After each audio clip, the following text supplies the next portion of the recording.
살아가는 이 모든 순간이 주의 힘을 나는 믿네.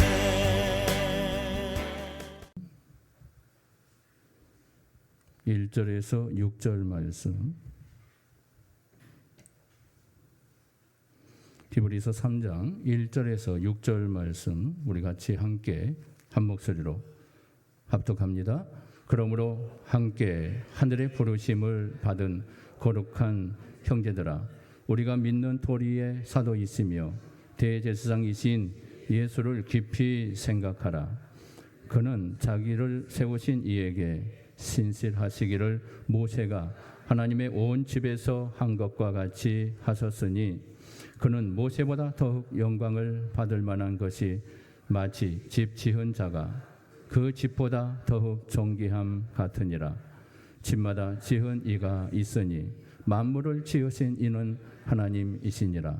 또한 모세는 장래에 말할 것을 증언하기 위하여 하나님의 온 집에서 종으로서 신실하였고, 그리스도는 하나님의 집을 맡은 아들로서 그와 같이 하셨으니, 우리가 소망의 확신과 자랑을 끝까지 굳게 잡고 있으면 우리는 그의 집이라. 아멘. 할렐루야. 옆 사람과 인사할까요? 오늘도 축복합니다. 네. 자, 말씀 제목 한번 외쳐볼까요? 시작. 예수를 깊이 생각하라. 자, 오늘 말씀이 바로 예수를 깊이 생각하라, 이렇게 말씀하고 있습니다. 여러분들 예수님을 어떻게 깊이 생각해 보신 적이 있으십니까? 골똘히 묵상하면서 예수님이 어떤 분인가? 나는 왜 예수님 때문에 존재하고 있는가? 깊이 묵상하면서 그분의 은혜, 그분의 역사, 정말 눈물겨운 감동의 순간을 경험해 본 적이 있으십니까? 오늘 본문의 말씀에 바로 이 부분을 우리에게 말씀하고 있습니다. 주님을 깊이 생각할 수 있기를 바랍니다. 예수님만 깊이 생각할 수 있는 시간을 가질 수 있기를 바랍니다. 자, 바로 본론으로 들어가겠습니다. 첫 번째, 깊이 생각하라는 말은 뭐라요? 제대로 알라는 말입니다. 제대로 알라는 거예요. 예수님을 제대로 알고 있으라는 겁니다. 예수님이 누구신지 확실하게 좀 알라는 것입니다. 예수를 믿는다고 하면서도 예수를 모르고 사는 사람들이 많이 있습니다. 그런데 안타깝게도 예수를 믿는다고 하면서 예수님을 모르는 사람들을 보면 어떻게 생각합니까? 우리 주님이 기뻐하지 않겠죠? 그 믿음이 우리 주님이 기뻐하지 않는 믿음이기 때문에 그렇습니다. 라오디아 교회 성도들이 믿음이 있다고 하면서, 열심히 있다고 하면서 그들은 자신들의 믿음을 자랑했습니다. 우리는 부요한 자라고 그들은 스스로 자부했습니다. 그런데 우리 주님이 뭐라고 합니까?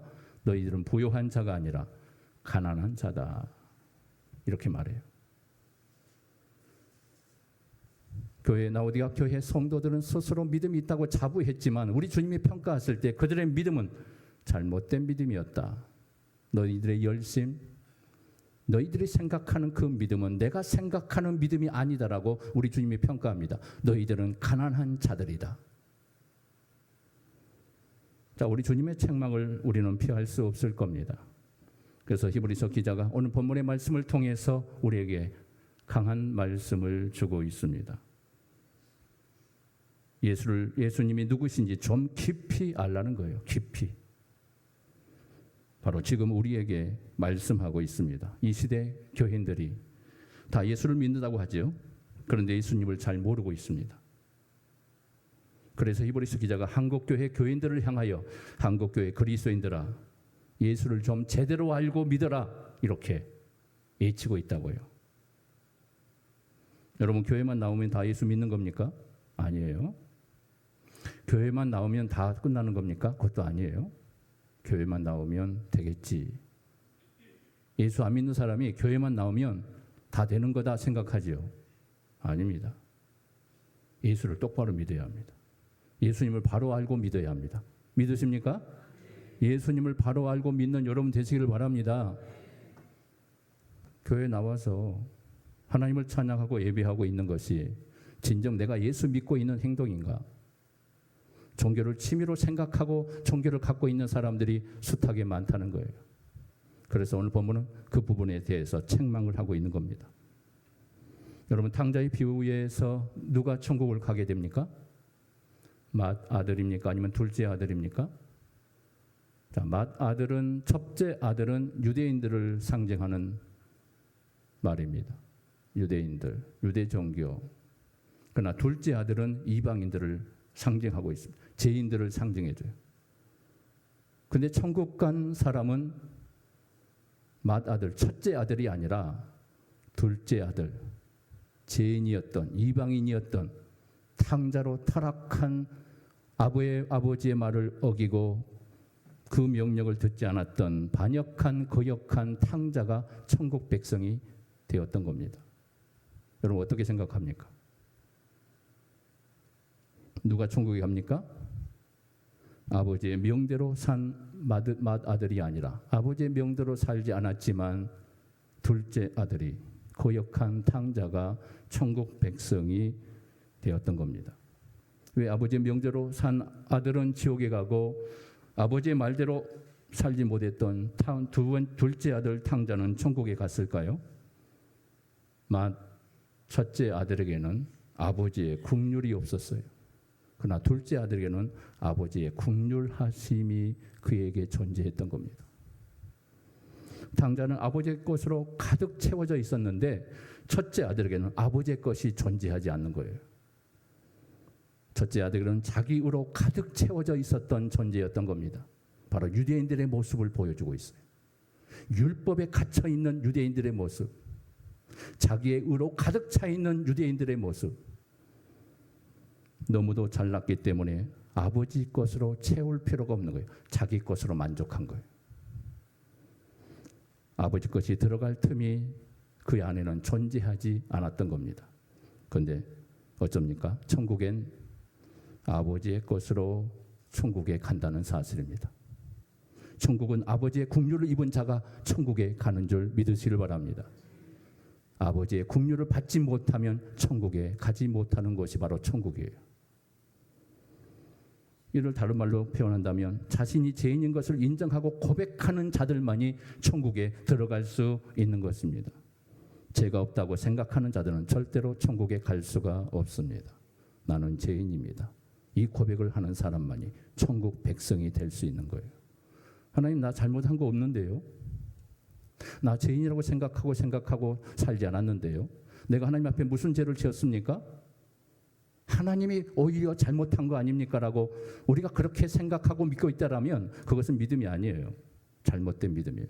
나는 죄인이었소이다. 나는 하나님 앞에 죽어 마땅할 죄인이었다는 것을 인지하고 주님께 고백하고 엎드린 자만이 천국 백성이 되는 줄 믿으시길 바랍니다. 바리새인과 같이 자기 이유로 가득 찬 사람은 천국에 못 가요.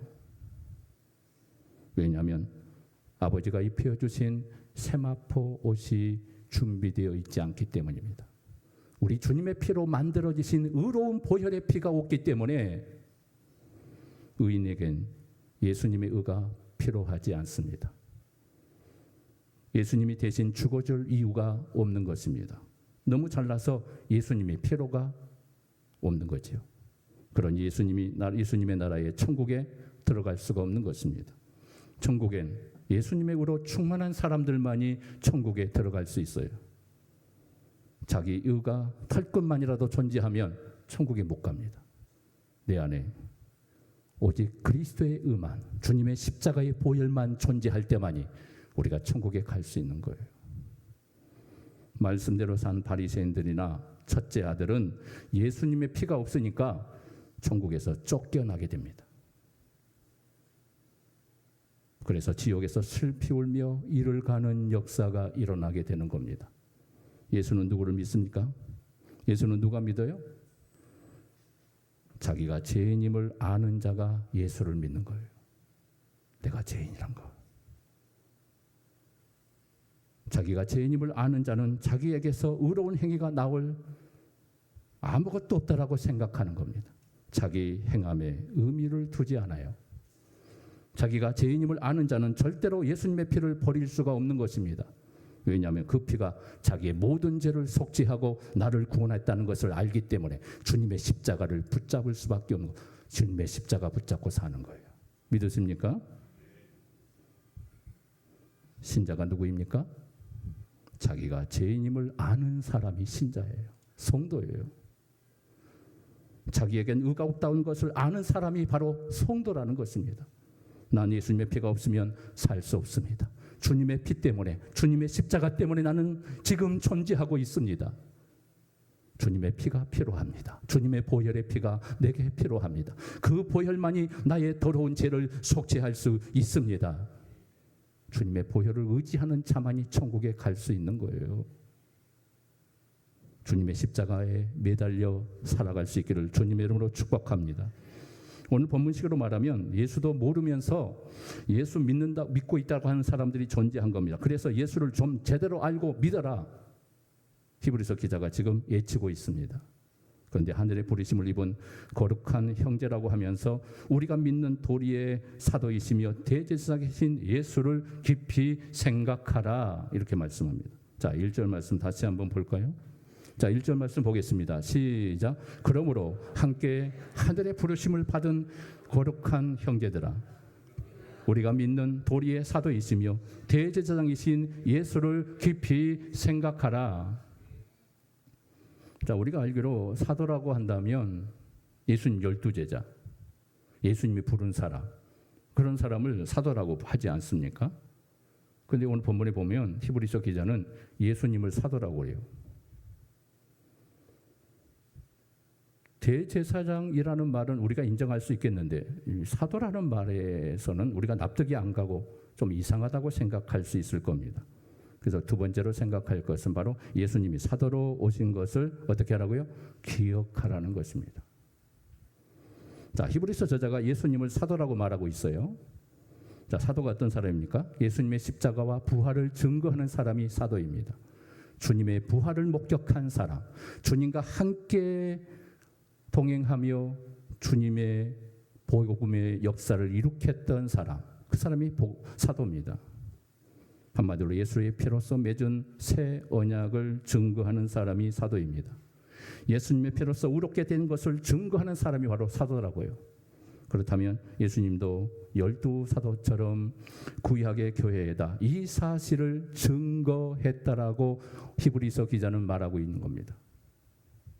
히브리서 기자가 히브리서를 왜 기록했다고 말씀했죠? 히브리서의 배경은 바로 유대인들 중에서 기독교로 개종한 사람들이 많아지면서 잘못된 율법의 개념 속에 구원의 개념, 유대 종교적 개념의 구원을 생각하고 있는 그들의 잘못된 것을 지적해서 복음으로 예수의 십자가로 구원의 은혜를 그들에게 가르치고자 히브리서를 기록했다는 겁니다. 자, 유대교에서 기독교로 개종하자 수많은 핍박과 환란이 그들에게 찾아오기 시작합니다. 유대인들이 기독교인들을 핍박한 것은 단 한 가지입니다. 무엇이었습니까?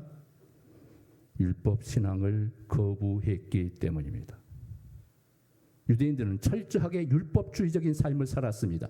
그래서 우리가 믿는 그 율법, 우리가 예치는 구원의 율법의 신앙을 너희들은 왜 반대하느냐?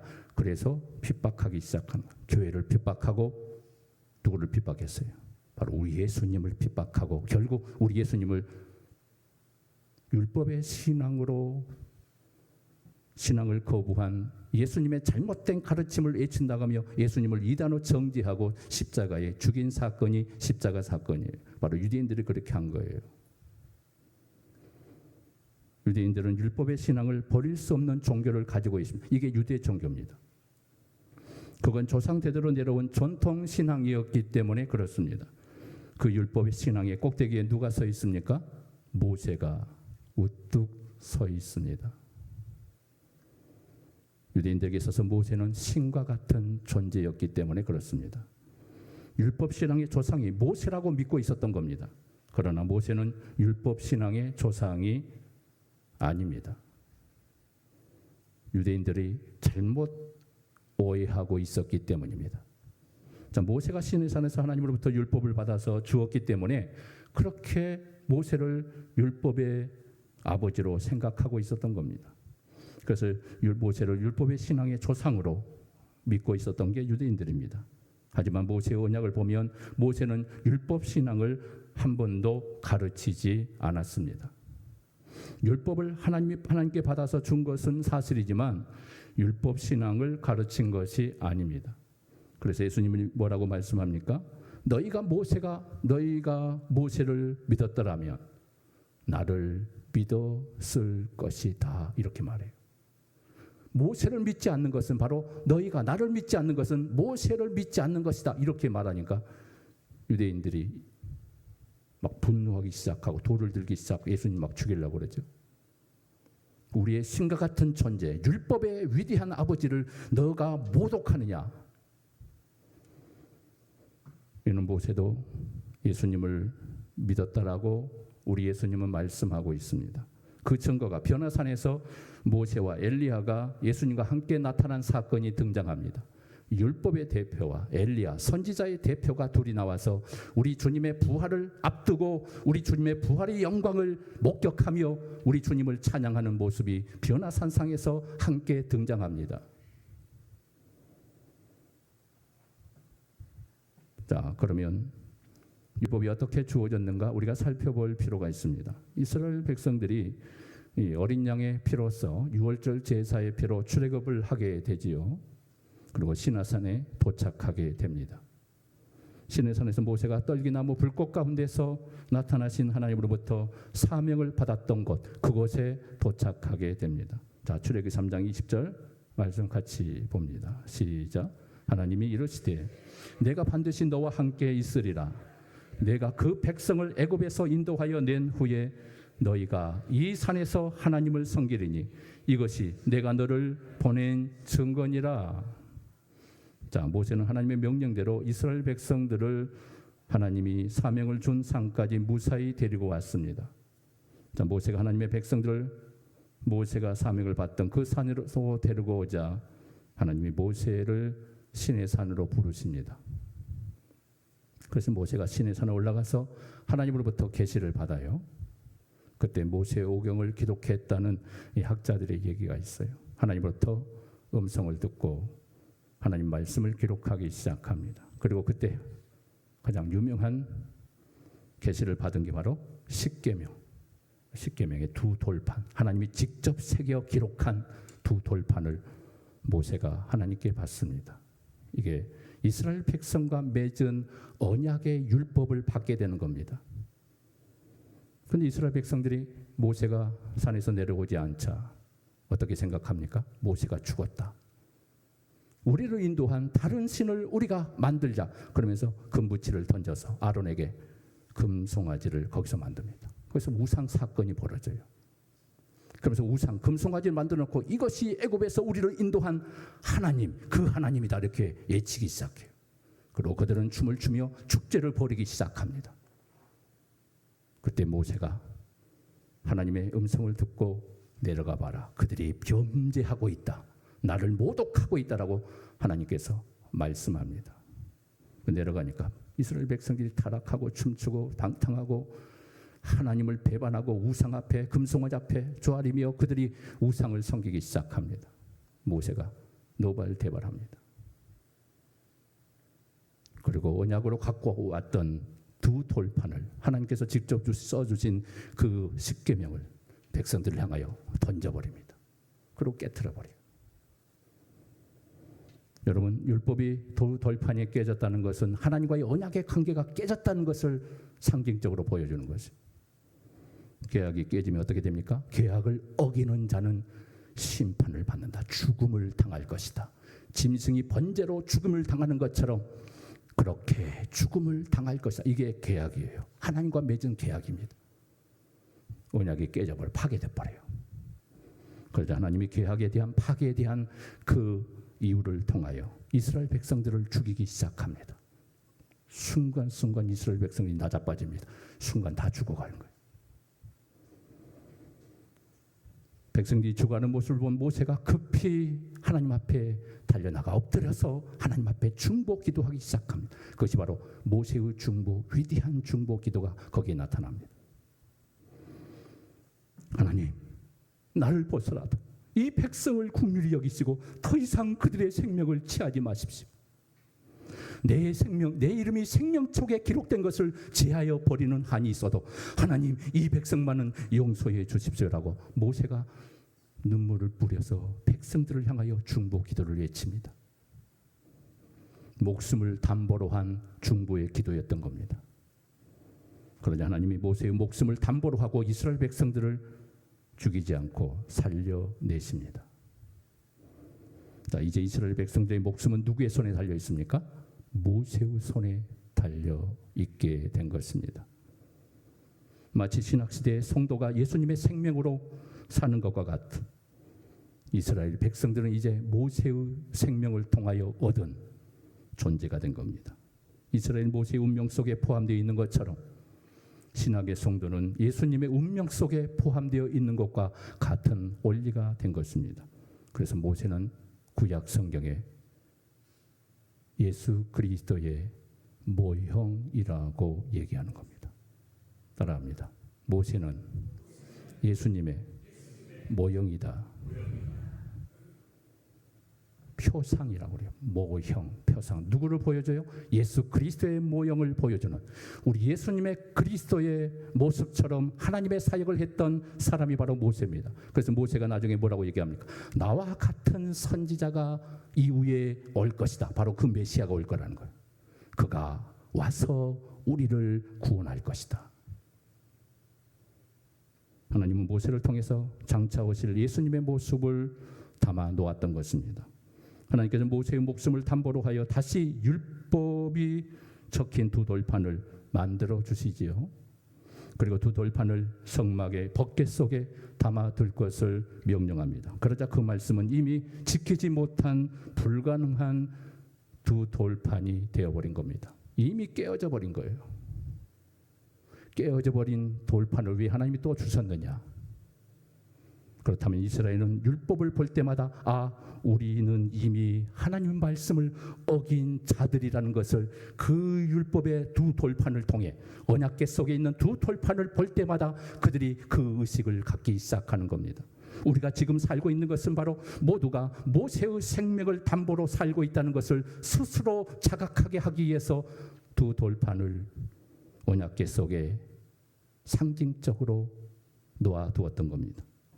두 돌판은 이스라엘 백성들에게 말씀을 지키라고 하는 게 아니라 너희는 말씀을 지키지 못하던 자들이고 그럼에도 죽지 않고 사는 것은 바로 모세의 생명 때문이라는 것을 알려주고 계셨던 겁니다. 그러면서 모세의 말에 그들은 순종할 것을 하나님이 명령하고 있었던 겁니다.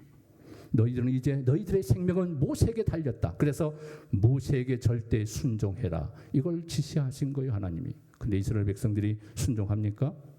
순종 안 해요. 가는 곳마다 불평합니다. 물이 없다고 불평하고 고기 먹여주지 않는다고 불평합니다. 애굽에는 많은 음식들이 있고 많은 야채도 주었는데 여기서 딱딱한 음식 만나만 먹고 우리가 어떻게 살 수 있느냐라고 불평하며 원망하며 애굽에 내려가자고 얘기합니다. 어떨 때는 돈을 들어서 모세를 죽이려고 해요. 여러분, 모세 때나 예수님 때나 이스라엘 백성들이나 유대인들이나 똑같다고 생각하지 않습니까? 똑같아요. 우리는 똑같지 않습니까? 우리는 똑같지 않다고 생각하지요. 바로 우리가 이스라엘이에요. 우리가 유대인들이에요. 우리의 모습을 보여주고 있다고요. 순종하지 못하고 살아가는 우리의 삶, 이스라엘 백성들이 불평하고 원망했던 그들의 모습을 바로 우리의 모습이라고 성경은 지적하고 있는 겁니다. 너희들은 잘 살고 있다고 생각하느냐? 너희들은 믿음대로 살고 있다고 생각하느냐? 너희들의 믿음이 정말 예수를 깊이 생각하는 믿음이라고 생각하느냐? 이렇게 외치고 있는 거예요. 예수님을 똑바로 믿으라는 거예요. 예수님을 바로 믿으라는 거예요. 건성으로 믿지 말고 예수님을 똑바로 믿는 믿음의 사람들이 되라. 너가 가지고 있는 그 믿음이 너의 믿음이라면 그 믿음으로는 너는 절대로 천국까지 못한다라고 말하고 있는 겁니다. 그래서 점검하라는 거예요. 나 믿음 좋은 사람인데요. 천만의 말씀. 그건 네 믿음이다라고 말하는 거예요. 너의 믿음으로는 절대 천국 못 간다라고 말씀하는 거예요. 이스라엘 백성들이 망할 수밖에 없었던 것은 무엇입니까? 율법을 오해했기 때문입니다. 유대인들도 동일하게 율법을 애곡하게 됩니다. 그래서 바리새인들은 하나님 말씀을 잘 지켰는데 바리새인들이 어떻게 됩니까? 그들은 지옥 가고 말았어요. 이스라엘 백성들을 향하여 소경이 소경을 인도한다고 우리 주님이 책망합니다. 그러면서 천국 가려고 하는 모든 이스라엘 사람들을 가로막아 그들도 가지 못하고 너희들도 천국에 가지 못하고 있구나라고 우리 주님이 책망합니다. 이게 바리새인들이에요. 말씀을 지켰음에도, 말씀을 철저히 지켰음에도 그들은 지킴으로써 천국 가지 못하고 지옥 간 거예요. 하나님께서 율법의 완성자 모세와 같은 선지자로 예수님을 보내셨는데 예수님을 믿지 않고 율법이 구원해 줄 것을 생각하며 유대인들은 끝까지 율법의 신앙을 고수했던 겁니다. 그래서 망한 거예요. 그래서 지옥 간 겁니다. 그래서 예수님은 하나님의 사도의 신분으로 유대인들에게 하나님의 뜻을 전하시면서 너희의 제사가 아니다. 너희들의 제사는 잘못되었다. 모세처럼 이스라엘의 죄를 대신 담당하고자 오신 하나님의 어린 양 되신 예수를 믿어야 한다라고 우리 주님이 오셔서 가르친 거예요. 근데 그것조차도 이스라엘 백성들은 거부하고 예수님을 믿지 않아요. 예수님을 오히려 죽여버립니다. 그래서 지금 히브리서 기자는 율법을 지켜야 한다는 유대교 신자들에게 예수님을 모세와 비교하면서 예수님을 사도로 소개하고 있는 겁니다. 사도적 사명을 가지고 예치고 있다. 증거하고 있다. 바로 그분이 구약의 모세를 통해서 말씀하신 그분이다. 바로 그분이 오셨다라고 말하고 있는 것입니다. 과거의 모세가 하나님의 집에 충성된 적으로 일을 했다고 한다면 지금 예수님이 그런 일을 하신다고 말씀하고 있는 겁니다. 이것이 바로 우리 주님이 사도의 사명을 감당하기에 오셨다라고 말하고 있는 것입니다. 자, 마지막으로 세 번째로 우리는 같이 봅니다. 시작. 대제사장으로 오신 예수님을 기억하라 하는 것입니다. 자, 대제사장이 누구죠? 자, 이스라엘 백성들 하나님 앞에서 속죄 제사를 드리는 그런 직분을 가지고 있죠. 이스라엘에겐 속죄일이라는 축제일이 있습니다. 5대 제사, 5대 절기, 6월절 하여튼 여러 가지 제사들이 있잖아요. 거기에 속죄일도 이스라엘 백성들에겐 축제일입니다. 자, 그래서 매년 7월 10일이 되면 속죄일을 지키게 되고 일주일 동안 속죄일을 지키면서 대제사장이 한 번 지성소에 들어가는 날입니다. 굉장히 중요한 날이에요. 그러겠죠? 구약시대에 성전에 두 직분이 존재합니다. 하나는 일반적 제사장, 하나는 대제사장. 제사장은 일반 제사장은 많아요. 수가 많아요. 그러나 대제사장은 이스라엘 네 지파 중에 한 명만 존재해요. 그러니까 예수 그리스도를 상징하는 예수님의 모습을 그려주고 있는 부분이죠.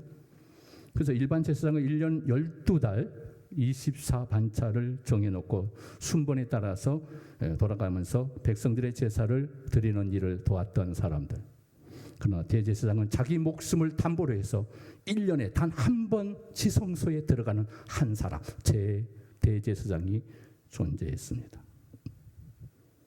속죄일 제사는 일반 제사와 달리 온 민족의 죄를 속죄하는 날입니다. 그러니까 얼마나 중요한 날이겠습니까? 이날 대제사장의 제사 여부에 따라서 이스라엘 전체의 죄가 사해질 것인가 하나님의 진노가 임할 것인가가 결정이 됩니다. 그러니까 어마어마하게 중요한 절기, 1년에 가장 중요한 절기가 속죄일입니다. 그러니 온 이스라엘 백성들이 운명이 달린 제사로 그들이 생각할 수밖에 없었던 겁니다. 만일 대제사장이 부정하면 그 자리에서 하나님이 즉사시킵니다. 죽이십니다. 그래서 대제사장이 지성소에 들어갈 때는 노프에 묶여서 큰 밧줄로 묶여서 방울이 달리는 옷을 입고 제사장복을 입고 들어갑니다. 방울 소리가 안 나면 죽은 것으로 하고 밧줄을 당기는 거예요. 그러면 대제사장이 죽었는데 누가 들어갈 수 있겠어요? 아무도 못 들어가는 거예요. 대제사장 한 명밖에 못 들어가기 때문에. 그러니까 밧줄로 묶어진 제사장을 끌어당기는 거예요. 하나님께서 대제사장이 가지고 온 피를 보시고 결정했던 것입니다. 대제사장은 피를 가지고 율법 위에 피를 뿌리게 됩니다. 법궤 속에 뭐가 들어있다고요? 모세의 생명을 담보로 한 두 돌판이 들어있었고, 물론 그 속에 만나 항아리가 들어있었잖아요. 그리고 아론의 쌍난 지팡이가 들어있습니다.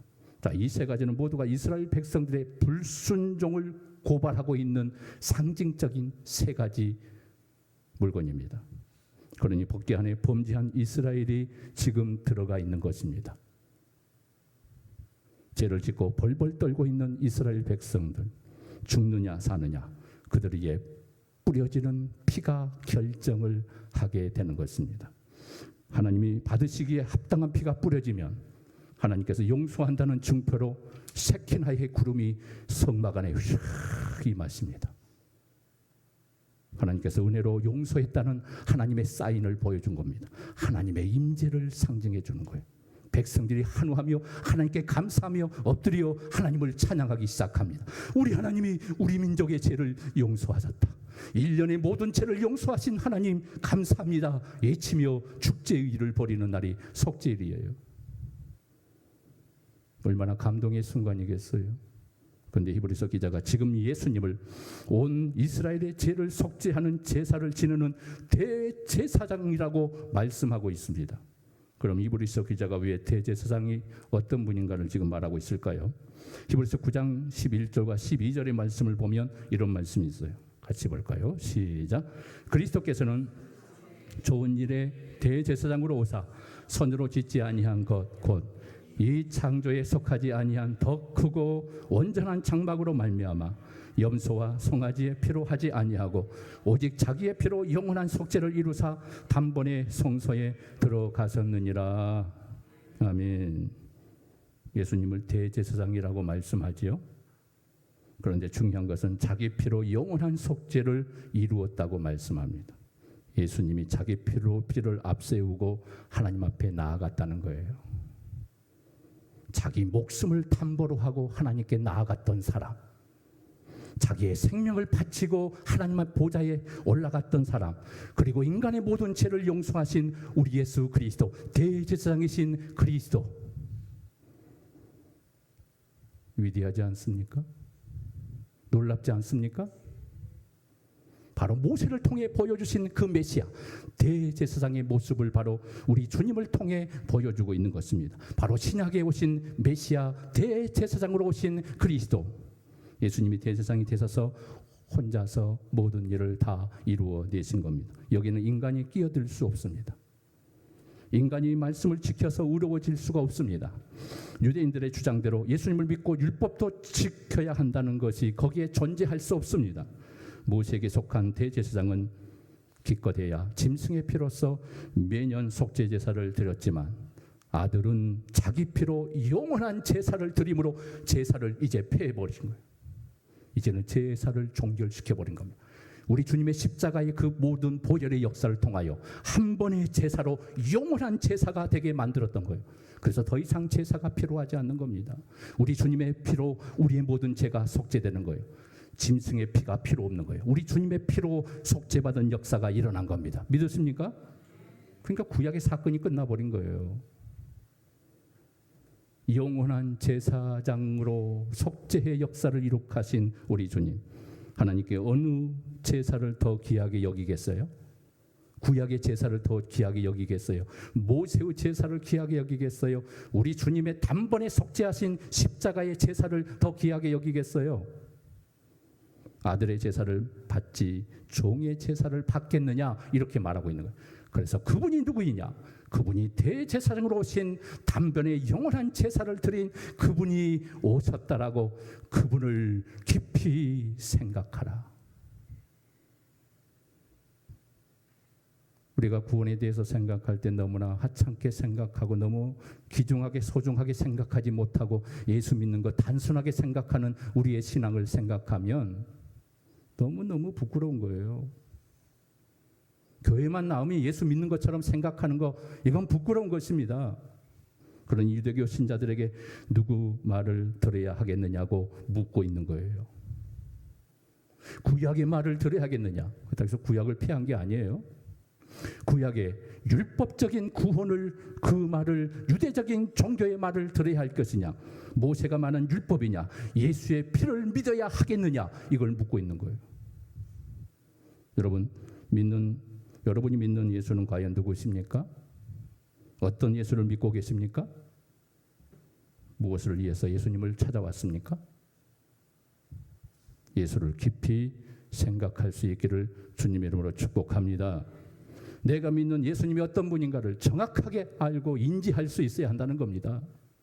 교회만 나와서 예수 믿는 것이 아니라, 내가 예수 믿는다고 말을 했기 때문에 내가 예수 믿는 것이 아니라, 그분이 누구신가 정확하게 알라는 거예요. 똑바로 알라는 거예요. 그 예수님이 나를 위해서 무엇을 하셨는가? 우리 예수님이 십자가 사건을 통해서 나에게 어떤 일들이 일어났는가? 내가 믿는 예수님이 정말 성경 속에서 말하는 그분 예수를 내가 지금 믿고 있는가? 내가 생각하는 예수, 내가 생각하는 믿음, 내가 생각하는 구원으로 우리의 믿음이 내 안에 존재하고 있다면 그 믿음은 천국 못 가요. 잘못된 믿음, 잘못된 구원, 잘못된 예수를 알고 있다면 이건 바로 유대인들이 알고 있는 잘못된 구약적 율법주의적인 예수를 알고 있기 때문에 율법적 신앙의 믿음은 절대로 구원받지 못합니다. 그래서 보라는 거예요. 모세와 예수를 비교해서 보라는 거예요. 율법과 예수님을 비교해서 보라는 거예요. 그분이 구약의 제사장과 대제사장으로 오신 예수님, 그분이 메시아요, 우리 인류의 구원자이신 참 주님을 보고 생각하라는 거예요. 예수님을 바로 알고 바로 믿는 주님의 제자들이 되시기를 바랍니다. 고린도후서 13장 5절에 이런 말씀이 있어요. 같이 봅니다. 시작. 너희는 믿음 안에 있는가? 너희 자신을 시험하고 너희 자신을 학증하라. 예수 그리스도께서 너희 안에 계신 줄을 너희가 스스로 알지 못하느냐? 그렇지 않으면 너희는 버림받은 자니라. 스스로 학증하래요. 믿음을 점검하래요. 내 믿음이 진짜 믿음인가 점검하고 깊이 생각하랍니다. 바리새인들의 믿음은 아무리 그들이 말씀을 지켜도 천국까지 못하고 우리 주님의 책망을 받으며 그들은 지옥의 백성이 되고 말았다는 것을 우리는 유념하셔야 돼요. 이게 유대적 신앙이요, 유대적 종교요. 바로 우리 한국교회 그리스도인들이 바로 그런 개념 속의 믿음을 가지고 그 믿음을 추구하고 있다라면 절대 구원받지 못합니다. 그 구원은 하나님이 원하시는 구원이 아니에요. 여러분의 믿음이 어떤 믿음인가 스스로 확증할 수 있기를 바랍니다. 예수 그리스도를 깊이 알아가는 그 은혜가 넘쳐날 수 있기를 주님의 이름으로 축원합니다. 기도합니다. 은혜로우신 아버지 감사합니다. 나는 정말 예수를 바로 알고 있는가? 성경이 말하는 참된 구원의 믿음을 소유하고 있는가? 그래서 히브리서 기자는 우리에게 지고 있습니다. 예수를 깊이 생각하라. 그 예수가 누구인가를 깊이 생각하라. 내 안에, 내 속에 존재하시는 그분이 누구인가를 깊이 생각하며 그분을 의지하는 참된 믿음을 보존하라고 우리에게 말씀하고 있습니다. 어리석은 바리새인들, 어리석은 유대인들의 신앙을 본받지 않게 하시고 참된 구원의 삶으로 우리 하나님께 영광 돌리며 예수 그리스도의 구원에 충만한 은혜를 누리며 천국에서 우리 모두 만날 수 있는 참된 믿음의 소유자들이 다 될 수 있도록 우리 아버지 축복하여 주시옵소서. 예수님 이름으로 간절히 기도하옵나이다. 아멘. 그 사랑 나를 살리신 그 사랑 하늘의 모든 영광 다 내려놓으신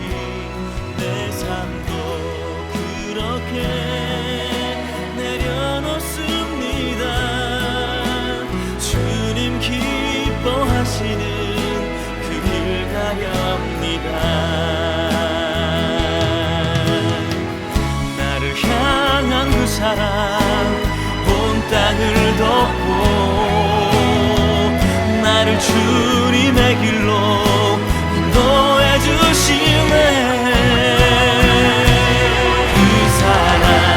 그 사랑 나를 살리신 그 사랑 하늘의 모든 영광 다 내려놓으신 내 삶도 그렇게 내려놓습니다. 주님 기뻐하시는 그 길 가렵니다.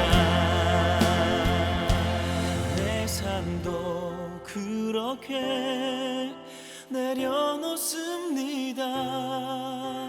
주님 기뻐하시는